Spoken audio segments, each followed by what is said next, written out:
जय जय श्री राधा रमण, जय जय नवल किशोर, जय गोपी चित चोर प्रभु,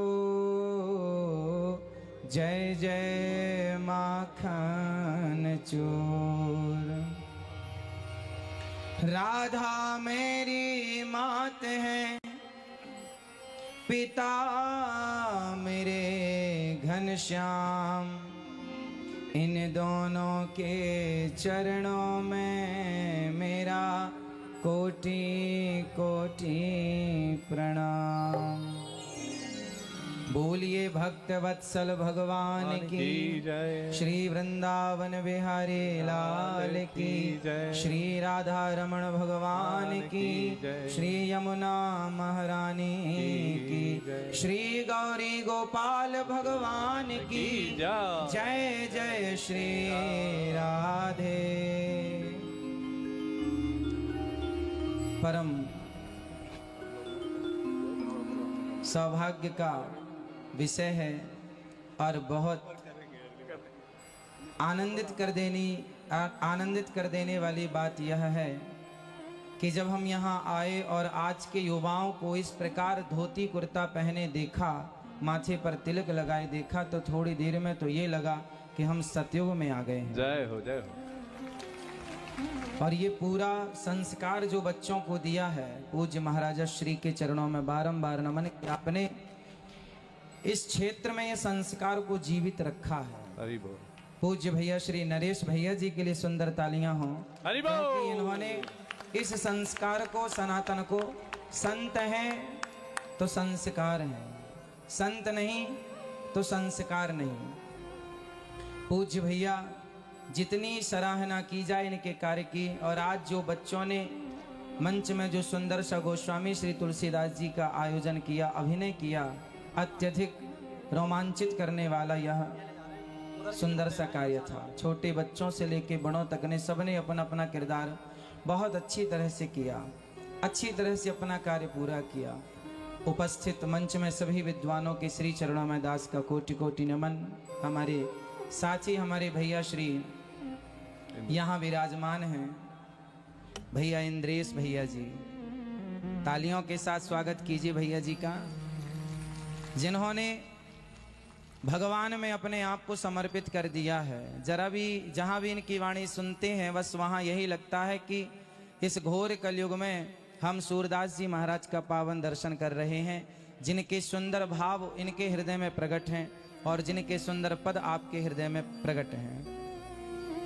उनका भाव, उनके पद आप श्री गाते हैं और सभी महापुरुषों के पद आप अपने भी पद गाते हैं लिख करके, ठाकुर जी को श्रवण कराते हैं। पूज्य भैया बटुक जी को बहुत बहुत साधुवाद के आज के इस यूथ को आप सबने जोड़ रखा है और सनातन का परचम लहरा रखा है। पूज्य महाराजा श्री को, पूज्य मैया जी को, सभी आचार्य चरणों को कोटि कोटि नमन। मैया जी ठीक हैं आप लोग? सुनाएं कुछ आपको? क्या सुनाएं? चलिए सबसे पहले ये सुनते हैं कि जीवन में जरूरी क्या है, भगवान को क्या जरूरी है। कई बार हम भगवान को वो चढ़ाते हैं, वो देते हैं जो भगवान को चाहिए ही नहीं। आपके मोबाइल में बहुत सारे फंक्शन ऐसे हैं जिनकी आपको जरूरत ही नहीं है, बट हैं, पड़े हैं। उसी तरह भगवान को भी कुछ चीजें नहीं चाहिए पर आप देते रहते हैं, देते रहते हैं, देते रहते हैं। भगवान को आप दो चीजों से समझिए, आप दो चीजें देते हैं भगवान को। आप बताइएगा कि इनमें से ज्यादा प्रिय भगवान को क्या है। एक तो आप भगवान की करते हैं पूजा और दूसरा है प्रेम। अब आप बताइए कि भगवान को पूजा पसंद है या प्रेम पसंद है? क्या? प्रेम। और आप क्या करते हैं? पूजा। आप पूजा करते हैं, एक माला चढ़ाएंगे, एक सुंदर सा मिठाई का डिब्बा ले आएंगे, सुंदर सा ठाकुर जी को धूप बत्ती अगरबत्ती खूब नैवेद्य ये वो सब पूजा करेंगे। अब ये बताइए कि जितनी पूजा आप भगवान की करते हैं उतनी ही पूजा आपका पति आपकी करें, आपको माला पहनाए, आपकी आरती उतारे, आपको धूप दिखाए, आपको मिठाई का डिब्बा दे, आपकी स्तुति गाए, पूजा आपकी करे और प्यार करने पड़ोसन से चला जाए, चलेगा? नहीं। सोचो, यही काम स्त्रियां करें पुरुषों के साथ। आपकी पत्नी आपकी पूजा करे, आपकी स्तुति करे और प्यार करे पड़ोसी से, आपको चलेगा पुरुषों को? सोचिए कि जिस पूजा से आप खुश नहीं हैं, जिस पूजा से आपके पति खुश नहीं है, आपका बेटा आपकी खूब पूजा करे पर आपसे प्रेम के दो शब्द भी ना कहे, तो क्या माँ बाप उसकी पूजा से खुश होंगे? नहीं। सोचिए कि जिस पूजा, जिस फॉर्मेलिटी, जिस औपचारिकता से आप और हम प्रसन्न नहीं होते, उस पूजा से भगवान कैसे प्रसन्न होंगे? इसलिए भगवान को चाहिए राम ही केवल प्रेम प्यारा। भगवान को क्या पसंद है? पूजा प्रेम नहीं है, परंतु प्रेम पूजा है। भगवान की पूजा यदि प्रेम है तो प्रेम के साथ फिर जो आप करेंगे वो सब पूजा कहलाएगी। आप देखिए, दुर्योधन ने 56 भोग परोसे भगवान जी को, क्या भगवान ने स्वीकार किए? दुर्योधन की पूजा भगवान ने स्वीकार की? नहीं। पर विदुरानी के प्रेम भरे छिलके स्वीकार किए कि नहीं? यदि प्रेम है तो छिलकों का भी भोग स्वीकार है, और प्रेम नहीं है तो दुर्योधन की कोई पूजा स्वीकार नहीं की भगवान ने। इसलिए पूजा नहीं, प्रेम। प्रेम के बाद जो आप करेंगे वो सब पूजा कहलाएगी। आप भगवान को गाली देंगे प्रेम से तो वो भी पूजा कहलाएगी, क्योंकि गोपियां प्रेम से गालियां देती हैं। मधुप कितब बंधो मास प्रशांग्रिम शपत्न्या। हे कितब, हे कपटी, तुम एक जन्म के नहीं, जन्म जन्म के कपटी हो। गोपियां गालियां देती हैं भगवान को, तुम कपटी हो, एक जन्म के नहीं अनेक जन्म के। क्या बिगाड़ा था राजा बलि ने, क्या बिगाड़ा था शूर्पणखा ने? बहुत सारी शिकायतें की, क्योंकि शिकायतें कहाँ हैं? जहाँ प्रेम है। जहाँ प्रेम नहीं है वहाँ सिर्फ फॉर्मेलिटी है। 2 अगरबत्ती जलाओ, घुमाओ, माला पहनाओ, मिठाई का डिब्बा। बिहारी जी के मंदिर में तो कई बार हमने अपनी आंखों से देखा, लोग डिब्बा ले जाते हैं मिठाई का, पहुंच तो पाते नहीं है बिहारी जी के पास, तो डिब्बा दूर से फेंक देते हैं। सोचो वो डिब्बा जाके भगवान के मुंह में लग जाए, माला फेंक देते हैं, लग जाए तो क्या हाल होगा? ये पूजा नहीं है, ये सिर्फ आप कह रहे हैं, औपचारिकता पूरी कर रहे हैं, फॉर्मेलिटियां पूरी कर रहे हैं। भगवान को इनकी कोई जरूरत नहीं है। ना आपके मिठाई के डिब्बे की जरूरत है, ना पुष्पों की जरूरत है, ना आपके रुपया पैसा, ना सोना, ना चांदी की जरूरत है। किस चीज की जरूरत है? आपका पति आपको सोना दे, चांदी दे, सब कुछ दे, बस प्यार ना करे, आपको प्रेम ना करे, तो क्या आप सुखी हैं? आपका बेटा आपको गाड़ी दे, बंगला दे, माँ रहो गाड़ी बंगले में रहो, खूब ऐश से करो रहो, पर आपसे प्रेम नहीं करेगा, समय नहीं देगा आपको रत्ती भर, सुखी रहेंगे आप? बिना प्रेम के आपकी जिंदगी वीरान है, तो बिना प्रेम के भला भगवान को कैसे पाया जा सकता है? विचार करो। इसलिए प्रेम की पाठशाला में उद्धव जैसे ज्ञानी को भगवान ने वृंदावन भेजा। कहा घनश्याम ने उद्धव से वृंदावन जरा जाना, वहाँ की गोपियों को ज्ञान का कुछ तत्व समझाना। विरह की वेदना में वे सदा बेचैन रहती हैं, तड़प कर आह भरती हैं और रो रो कर ये कहती हैं। क्या कहती हैं गोपियाँ? है प्रेम जगत में सार और कुछ सार नहीं, मन कर ले, मन कर ले, मन कर ले प्रभु से प्यार और कुछ सार नहीं। तो भगवान की पूजा करेंगे या प्रेम? क्या करेंगे? सच्चा प्रेम, झूठा प्रेम नहीं। कितना प्रेम? कितना प्रेम? जितना अपने बेटे से करते हो, जितनी जरूरत आपको परिवार की है, उसी प्रकार परिवार का एक हिस्सा भगवान को मान के भगवान से परिवार के एक सदस्य की तरफ प्रेम करना चाहिए, समर्पण भाव से प्रेम करना चाहिए भगवान से। तो ये तो रही कि भगवान को पसंद है प्रेम, तो आप पूजा में ना उलझे रहो। पूजा अपनी जगह सही है, ठीक है, सब सही है, पर पूजा के पहले क्या प्रेम है तो सब सही है, प्रेम नहीं है तो कोई भी पूजा हो आपकी सब व्यर्थ है। इसलिए पहले प्रेम। ये तो रही पहली बात। दूसरी बात, आज आपके लिए दूसरी बात यह है, बताइए हम भारतीयों का पहनावा क्या है, पैंट शर्ट या धोती कुर्ता? जोर से। तो आप भारत की संस्कृति को बचाना चाहते हैं या मिटाना चाहते हैं? यदि बचाना चाहते हैं तो आज संकल्प लीजिए कि हर संडे जहां जाएंगे, दोस्तों से मिलने जाएंगे, शॉपिंग करने जाएंगे, जहां जाएंगे धोती कुर्ता पहनकर और मस्तक पर तिलक लगा के जाएंगे। अपनी संस्कृति, जब मुसलमान भाइयों को टोपी लगाने में शर्म नहीं है तो आपको धोती कुर्ता पहनने में और मस्तक पर तिलक लगाने में शर्म किस बात की? और यदि शर्माते रहे तो लोग, शराब पीने में शर्म नहीं आती, झूठ बोलने में शर्म नहीं आती, निंदा चुगली करने में शर्म नहीं आती, धोती कुर्ता पहनने में, तिलक लगाने में शर्म आती है। यदि हमें अपनी संस्कृति का पालन करने में शर्म आने लग जाएगी तो बताओ फिर कौन संस्कृति का पालन करेगा? पाकिस्तानी आएंगे क्या धोती कुर्ता पहनने और माथे पर तिलक लगाने?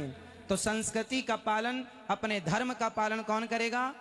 आप करेंगे, हम करेंगे, हम सब करेंगे। पूज्य महाराज श्री कह रहे थे कि हम एयरपोर्ट जाते हैं, स्टेशन जाते हैं, जहां भी जाते हैं, हम देश विदेश कहीं भी जाएं, अपने लिबास में जाते हैं, धोती कुर्ता पहनकर माथे पर तिलक लगाकर जाते हैं और अपने धर्म का पालन करते हैं। यदि हम अपनी संस्कृति के लिए तत्पर हैं तो आपका भी धर्म है, ये संस्कृति आपकी भी है, ये धर्म आपका भी है, और आप चाहें तो बचाएं और आप चाहें तो मिटाएं।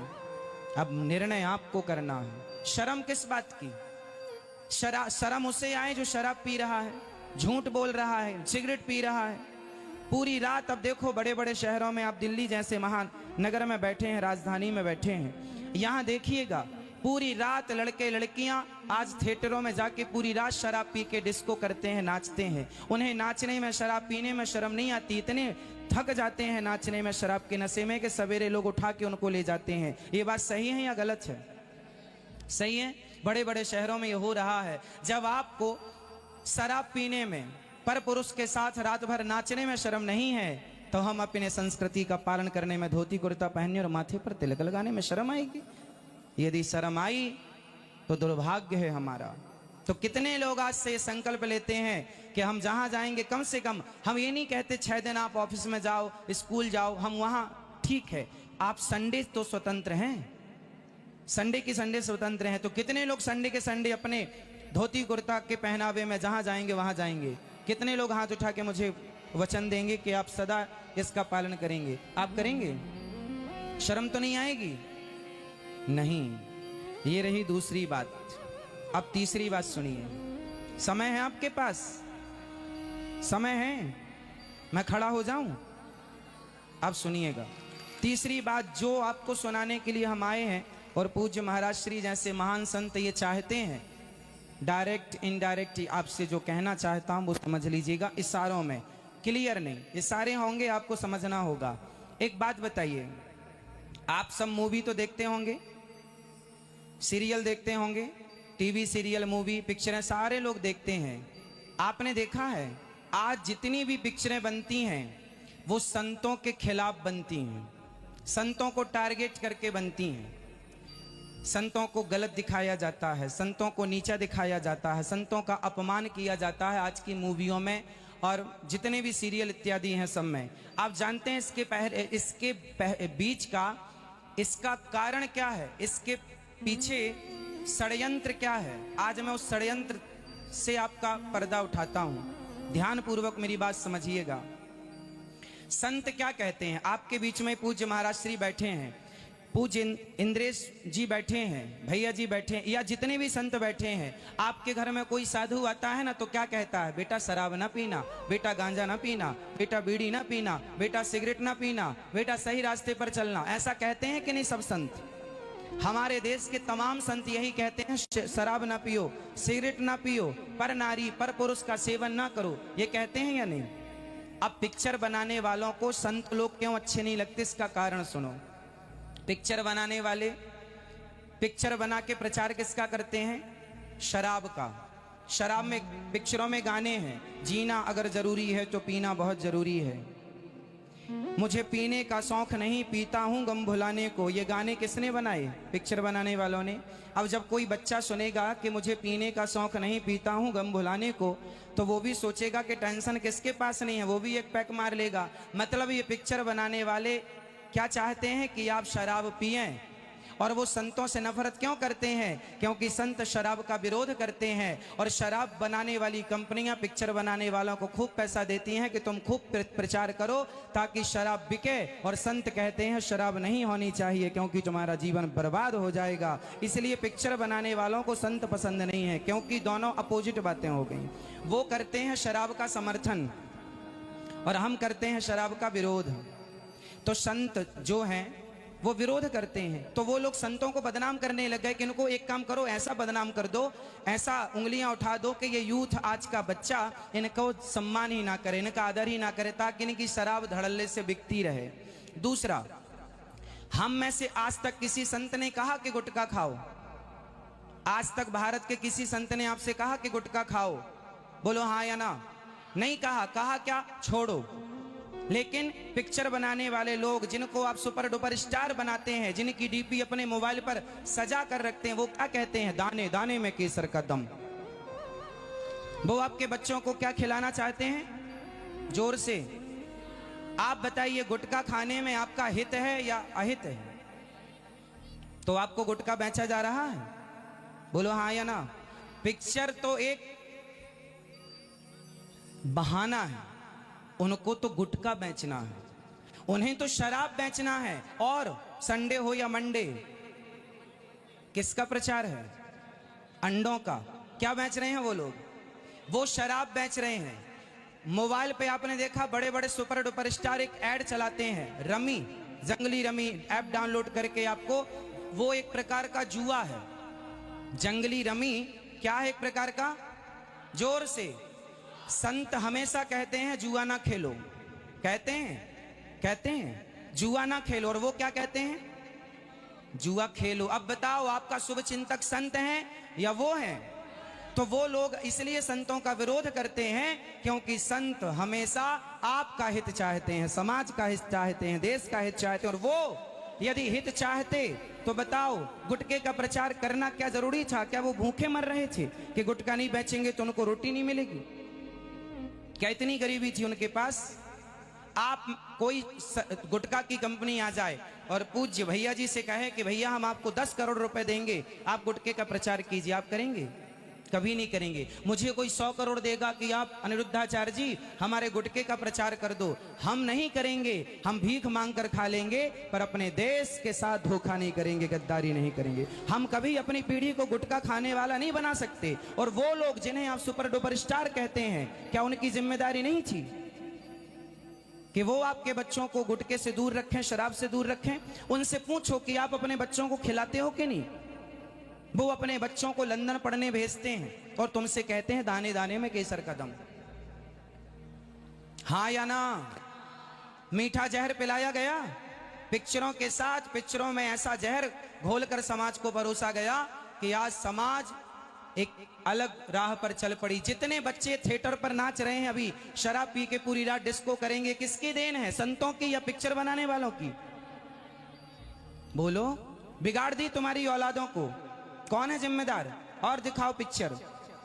इसलिए संगत से गुण आते हैं, संगत से गुण जाए, लोहा जड़ा जहाज में पानी में उतराए। संगति अच्छी होगी तो आप अच्छे होंगे, संगति बुरी होगी। एक पत्थर, एक लोहे का टुकड़ा पानी में डूब जाता है, पर वही लोहा जब नाव से जुड़ जाता है तो पार लग जाता है, औरों को पार लगा देता है। नाव, जहाज, समुद्री जहाज में हजारों टन लोहा जड़ा है, बस कुसंग लोहा है। यदि कुसंग के लोहे कुसंग से जुड़ गए तो डूब जाओगे, और सत्संग की नौका से जुड़ गए तो भवसागर से पार लग जाओगे। भवसागर से पार लगना है तो सत्संग करो। और संतों की आलोचना, ये देश किनका है? अभी आपने गोस्वामी तुलसीदास जी का चरित्र देखा। मुगलों के काल में जब देश में घोर, आपको पता है, कभी इतिहास पढ़ के देखना, हिंदी डूबने की कगार में थी, हिंदी भाषा में बड़ा संकट आ गया था। उस समय गोस्वामी तुलसीदास जी ने अवधी भाषा में रामचरितमानस लिख के हिंदी भाषा की रक्षा की है। और केवल हिंदी भाषा नहीं, मंदिरों को तोड़ा जा रहा था, ध्वस्त किया जा रहा था, उस समय मंदिरों को तोड़ दिया गया तो क्या हुआ? गोस्वामी तुलसीदास जी के द्वारा दिलों में मंदिर बना दिए गए। रामचरितमानस के माध्यम से हर दिल में राम मंदिर था, हर दिल में सीता माता थी, हर दिल में राम लक्ष्मण भरत शत्रुघ्न और श्री हनुमान जी विराजमान कर दिए गोस्वामी तुलसीदास जी ने। क्या हमारे देश में संतों का कोई एहसान नहीं है? बोलो, है या नहीं? क्या तुलसीदास जी का, क्या सूरदास जी का, क्या रैदास जी का, क्या कबीरदास जी का कोई एहसान नहीं है? है, लेकिन उनके एहसान को आपको नहीं बताया गया, सिकंदर को महान बता दिया गया। नाइंसाफी हुई है या नहीं? अभी भी कुछ नहीं बिगड़ा। ये पिक्चर बनाने वालों से कभी मिले तो सवाल कर लेना कि अपने बच्चे को खिलाते हो, शराब पिलाते हो या नहीं। इसलिए आप समझदार हो तो समझ लीजिएगा मेरी बातें। संत हमेशा समाज का भला चाहते आए हैं, भला चाहते हैं और भला चाहते चले जाएंगे। समाज चाहे उन्हें गाली दे या उनका आदर करे या उनका सम्मान करे या उन्हें जलील कर दे। संतों का बहुत बड़ा योगदान रहा हमारे देश में। साइंस, मैं आपको साइंस की बातें बता दूं। साइंस कितना गहरा, समय कम है, आपको जल्दी तो नहीं है? नहीं, हमें जल्दी है, आपको यदि जल्दी हो तो बता दीजिएगा। साइंस की बात बता दूं मैं आपको। बताओ, दुनिया को घड़ी देखना किसने सिखाया? साइंस के पहले क्या हमारे पास घड़ी देखना नहीं आती थी? आती थी बेटा। जो नया 10 का नोट आया है, उस 10 के नोट में चक्र देखना, कोणार्क मंदिर का चक्र है। घड़ी का आविष्कार हुआ है लगभग 400 साल 500 साल पहले, लेकिन कोणार्क मंदिर में 1400 साल पहले उस मंदिर का निर्माण हुआ और उसमें एक चक्र बनाया गया भारत के वैज्ञानिकों के द्वारा, जो आज भी सूर्य के प्रकाश पड़ते ही सही टाइम बताता है, एक एक सेकंड बता देगा। मतलब भारत में साइंस आज है, ऐसा नहीं है। दुनिया जब साइंस नहीं जानती थी तब हम लोग, हमारी दादी अम्मा अनपढ़ अंतरिक्ष देख के बता देती थी कितना बज गया है, हाँ या ना? फिर तुम हमें साइंस पढ़ाओगे कि साइंस तुम नहीं जानते? साइंस कितना बड़ा साइंस है। दुनिया में किसी धर्म की पुस्तक उठा के देख लेना, उनकी पुस्तकों में कभी साइंस नहीं मिलेगा। हमारी पुस्तकों में, हमारे धर्म ग्रंथों में क्या मिलता है? उड़ने वाले विमान। रावण ने सीता मां का हरण किया, विमान पर किया था, वो विमान उड़ने वाला था। उड़ने वाला भी विमान होता है, दुनिया को पता ही नहीं था, पर हमारे सदग्रंथों ने बता दिया कि भाई ये सब पॉसिबल है। उसके बाद सबसे पहला विमान कब बना? 1903 में सफल परीक्षण हुआ, राइट ब्रदर्स ने विमान बनाया। विमान किसने बनाया? 1903 में सफल परीक्षण हुआ, राइट ब्रदर्स ने बनाया। आश्चर्य मानेंगे, राइट ब्रदर्स के विमान बनाने के पहले दलपदे जी नाम के वैज्ञानिक थे हमारे भारत के, जो 1885 और 90 के बीच में उन्होंने एक विमान बनाया था। और वो विमान, ये पिक्चर इस पर बन चुकी है, मूवी बन चुकी है। ये इतिहास के पन्नों में, उस समय देश गुलाम था। अंग्रेजों ने सोचा कि यदि भारत का नाम इतना आगे हो गया कि ये विमान बनाने लग गए तो भारत बहुत आगे होगा। अंग्रेजों ने वो ड्राइंग चोरी करके, कॉपी करके राइट ब्रदर्स को पकड़ा दी और राइट ब्रदर्स ने उसी की कॉपी करके 1903 में विमान उड़ाया। खिताब उनके गले में चला गया, जबकि दिमाग भारत का था, मेहनत भारत की थी। आप समझो अपने साइंस को। एक छोटा सा साइंस भागवत जी का मैं आपको बताता हूं। आप कहते हैं ना कि वेदों ने हमें क्या दिया, पुराणों ने हमें क्या दिया। वेद पुराणों में क्या है? क्या है? ध्यान से सुनिएगा। बताइए, जब स्त्री गर्भवती होती है तो कितने महीने में लिंग परीक्षण होता है? पेट में बेटा है कि बेटी, ये बात कितने महीने में पता चलती है? फटाफट बताइए जिनको पता है। लड़का है पेट में कि लड़की, ये कब पता लगता है? तीसरे महीने में। ये आप कह रहे हैं, हम नहीं कह रहे हैं। कितने महीने में? तीसरे महीने में। लिंग परीक्षण डॉक्टर, अब तो सरकार ने बैन कर दिया, पर जब होता था ना तो तीसरे महीने होता था कि पेट में लड़की है कि लड़का, पता कर सकते थे मशीनों के द्वारा। आज आपको पता चला, 20 साल पहले, 50 साल पहले ये टेक्नोलॉजी आई। इसके पहले ये टेक्नोलॉजी दुनिया में 50 साल पहले, अधिक से अधिक बोल रहा हूं मैं, 50 साल पहले ये टेक्नोलॉजी आई कि पेट में लड़का है कि लड़की पता लगा सकते हैं। और तीसरे महीने में ये पता चलता है। कितने महीने में? तीसरे महीने के पहले पता नहीं चलता, क्योंकि लिंग का निर्माण होता ही नहीं है। साइंस को अभी पता चला कि गर्भ में लिंग का निर्माण तीसरे महीने में होता है। आप भागवत जी पढ़ना, देवहूति करदम संवाद में, वहां भगवान कपिल भगवान ने माता देवहूति को बताया कि एक महीने में बच्चे का सिर बनता है, दूसरे महीने में बच्चे के हाथ पांव बनते हैं, और तीसरा महीना लगते ही स्त्री और पुरुष के चिन्ह उत्पन्न हो जाते हैं। साइंस ने तुम्हें आज बताया, हमारे ऋषि मुनियों ने हजारों साल पहले बता दिया था कि तीसरे महीने में लिंग का निर्माण होता है, लेकिन तुम्हें साइंस पर विश्वास हो गया, अपने ऋषि मुनियों पर विश्वास विडंबना है। इसलिए मेरे भाई व्हाट्सएप फेसबुक से समय निकालकर थोड़ा स्वाध्याय करना सीखिए, रामचरितमानस पढ़िए, श्रीमद् भगवत गीता पढ़िए, भागवत पढ़िए। काश भारत के नौजवान दोस्तों ने पढ़ी होती ना हमारे वेद पुराणों को गहराई से, तो आज रसिया नहीं, आज जापान नहीं, आज बड़ी बड़ी रिसर्चें आप कर रहे होते और आप एक नया भारत का निर्माण कर रहे होते टेक्नोलॉजी के माध्यम से। लेकिन आप नकारते चले गए। आज हमारे देश में ऐसे लोग मिल जाएंगे जो रामचरितमानस पर उंगलियां उठाते हैं, हमारे वेदों पर पुराणों पर उंगलियां उठाते हैं, साधु और संतों पर उंगलियां उठाते हैं, क्योंकि उन्हें अपनी संस्कृति का ज्ञान, उन्हें अपने धर्म का ज्ञान इसलिए आपको होना चाहिए। तो कितने लोग आज से अपने बच्चों को भगवत गीता पढ़ाएंगे? उठा लो हाथ। कितने लोग रामचरितमानस की चौपाइयां पढ़ाएंगे? तैयार हैं? चलिए, जाग जाओ, समझ जाओ, पर्याप्त है। बस आखिरी बात आज्ञा हो तो कह दूं। आखिरी बात ये है, बताओ, कई बार ना भगवान को लेकर सवाल खड़े होते हैं। आपके मन में भी कभी कभी दिमाग में सवाल खड़े होते होंगे। कुछ सवाल मैं खड़े करता हूं, उत्तर आप दीजिएगा, यदि आपके पास हैं तो, नहीं है तो ये दास अनिरुद्ध तो आपको देगा ही। एक राजा था। ये सवाल मैं प्रश्न करूंगा आपसे, आप उत्तर देंगे, इसके बाद मेरी बात पूरी हो जाएगी, आज का मेरी वाणी पूरी हो जाएगी। थोड़ी देर और। एक राजा था, वो मरने लगा, बूढ़ा था। उसने अपने बेटे को बुलाया और बेटे से कहा, बेटा मैं मरने वाला हूं, तू भावी राजा है, तू राजा बनेगा, अब तू अपनी प्रजा का पुत्र की तरह पालन करना। उस बेटे ने ठीक है कह करके पिता की बात स्वीकारी, पर वो जो बेटा था ना, बड़ा नास्तिक था। क्या था? नास्तिक। कुछ दिन बाद पिताजी चले गए, बेटे को राजा बनाया गया। जब राजा बनाया गया तो राजा को शपथ दिलाई गई, मैं ईश्वर की सौगंध खाकर शपथ लेता हूं, प्रजा की सेवा पुत्र की तरह करूंगा। ये शपथ दिलाई जाती है ना, मैं ईश्वर की शपथ खाता हूं, ईश्वर की सौगंध खाकर शपथ लेता हूं।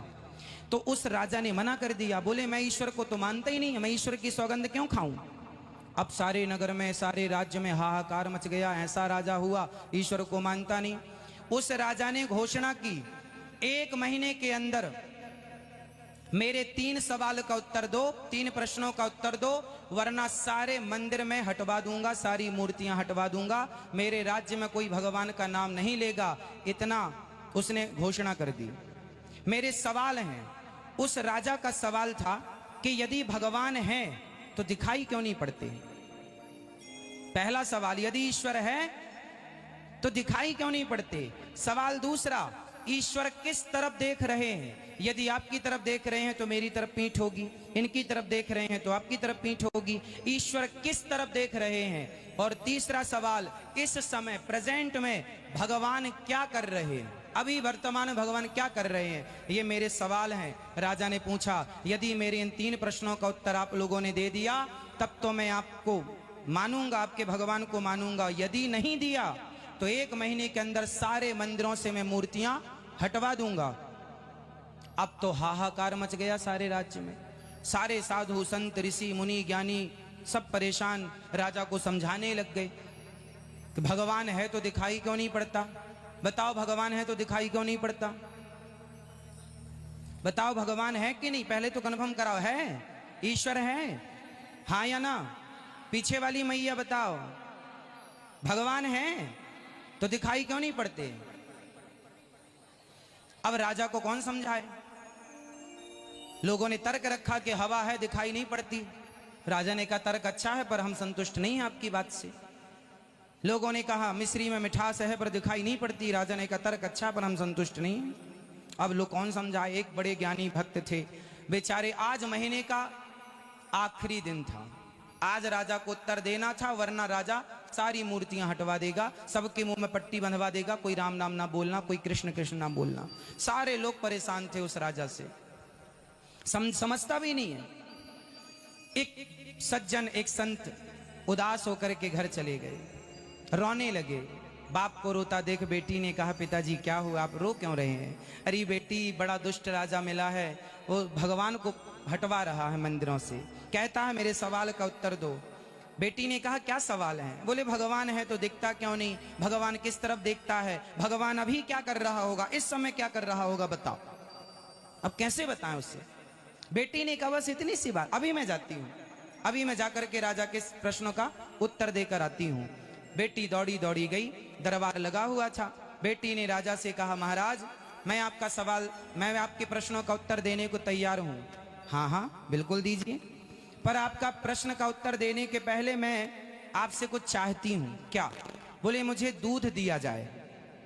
कटोरा में भर के राजा ने, सोने के पात्र में भर के दूध रखवाया।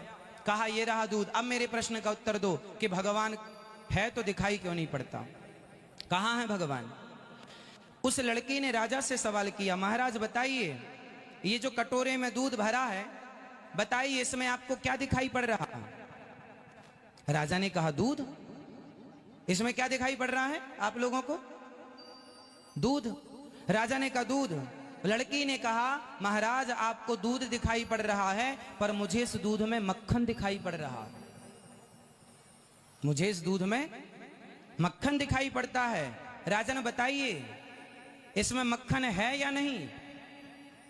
आप बताइए, इसमें मक्खन है या नहीं? दूध में मक्खन है या नहीं? हाँ या ना? कंफ्यूज क्यों हो रहे हो? मम्मी से पूछना कि है कि नहीं है।